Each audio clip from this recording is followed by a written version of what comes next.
what's been written about him, but Bob Lazar is not lying as far as his place and position and the activity he was involved with at the time, although some of it, you know, he couldn't recall, but there's a lot of reasons why Bob was hired, number one. You know, here's the thing. Take a guy like Bob, send him out there, you know, somebody said, you know, aliens, blah, blah, blah, blah, blah. You know, all of a sudden you're thinking about 9 alien crafts. You know, they may have not been 9 alien crafts. Bravo 1714, contact departure, good day. Do you believe that the government has recovered alien spacecraft? I have no doubts whatsoever that the United States has actually recovered a number of extraterrestrial vehicles. And what do they do with them? I think that since 1947, there have been efforts to try and duplicate the technology, what is referred to as reverse engineering. And I don't know how far they've got, but some reports indicate that we've actually been test flying within a limited area actual alien vehicles or terrestrial vehicles, United States vehicles which have been made using alien technology. Could these not just be military aircraft? Well, I think it's quite possible some of them are military aircraft. I've heard from very reliable sources, including a leading specialist on unmanned aerial vehicles, that we have developed some disc-shaped platforms for aerial reconnaissance, some quite small, maybe some larger, which are being utilized by the Americans and have been built by the Americans. That's 6389 Delta, Las Vegas Tower, runway 19 left taxi, into position and hold traffic crossing downfield. Thank you, sir, 89 Delta. Was it a hard secret to keep?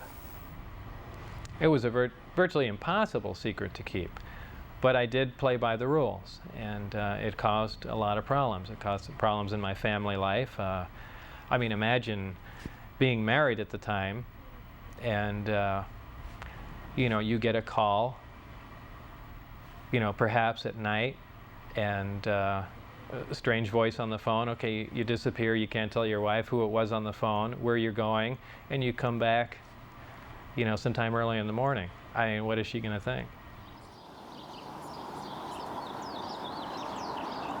Unaware of where he was going every day and being absent from home for long periods, Bob's relationship with his wife had deteriorated badly. This was seen as a potential security risk out at the base. My wife was having an affair with someone else, so they viewed that as a potential emotional instability, and they no longer wanted me coming out until things were cleared up, either for it, you know, it to break up or heal or whatever, but they, that's what put the brakes on everything there. And did they then stop calling you? Did you get very frustrated about that? Yeah, then I began to wonder, boy, now they've given me all this information and everything's come to a dead stop, what's going on? And that's when I began to be concerned, and then that's when I said, you know, now it's becoming important that some other people know what was going on.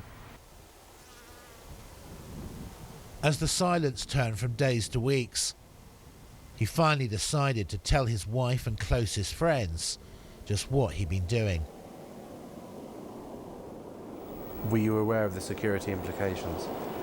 I was quite aware of what could happen, but I was also aware that these guys would go to any extent to keep their secret, and certainly not have someone that was on the inside running around. And I didn't think it was beyond them at all to make me disappear, whether I mean, who knows? I know it sounds more like a movie, but I didn't think it was beyond their capability to kill me, just to stop the word from getting out.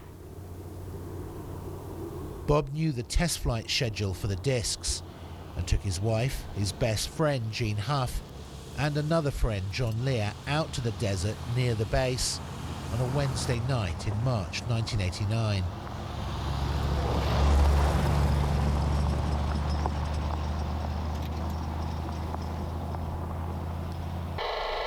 Huh, it started coming in too.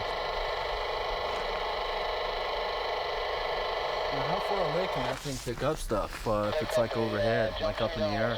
Overhead, 300 miles. Jeez. So it could be any one of these guys flying. Yeah.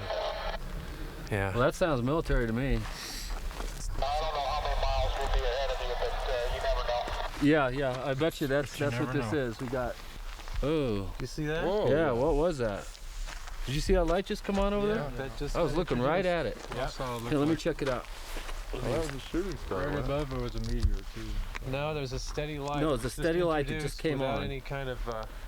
No, this one right over the range here. It wasn't there, and then I was looking right there, and it blinked on. That's very bright. That's brighter than a star. Yeah.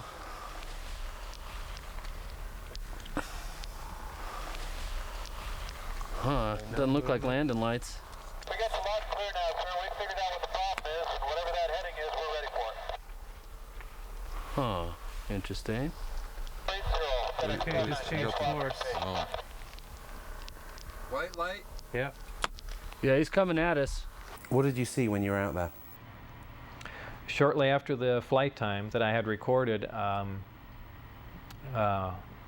white light came up. Well, not a white light, it was actually more of an amber light. Came up off the ground and hovered, and then began doing radical step maneuvers and darting from one side of the sky to the other, doing some impossible flight characteristics.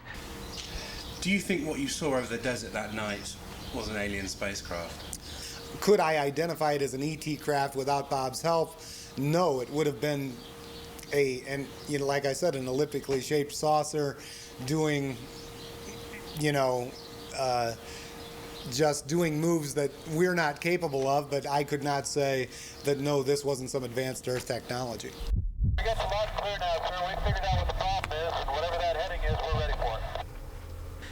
That would be a UFO. It's not blinking, it's not conforming to any sort of FAA lighting regulations, and there you're looking at it. That's like a typical UFO. If it was red, it would be real typical, because that's what most people report, is red lights like that are solid colored. I don't think that's landing lights, because it's curved already and we're still looking at it. Looks like he's curving back. Here he comes. That is a typical military UFO. There you go. Head out there, sir. I heard you say our call sign and nothing after that. Miles will be ahead of you, but you never know. This small group went back to see 2 more Wednesday night flight tests, but on the 3rd trip, they were spotted, caught, and arrested. Bob was taken to Indian Springs Air Force Base and interrogated. That interrogation was about as intense as you can possibly get, right stopping short of shooting me in the head. What were they saying to you? Everything up to and including that, we can absolutely kill you right now and there'd be no one looking for you at all. And I mean, everything. They threatened my wife, they threatened to kill my wife, they said they'd stop at nothing. They said they thought they made that very clear. They couldn't believe that I had taken anyone out there to show them that, much less left with information like the flight test data, and wanted to know what else I had said, who else I had told specifically. They were crazy. They really were. They were completely out of control.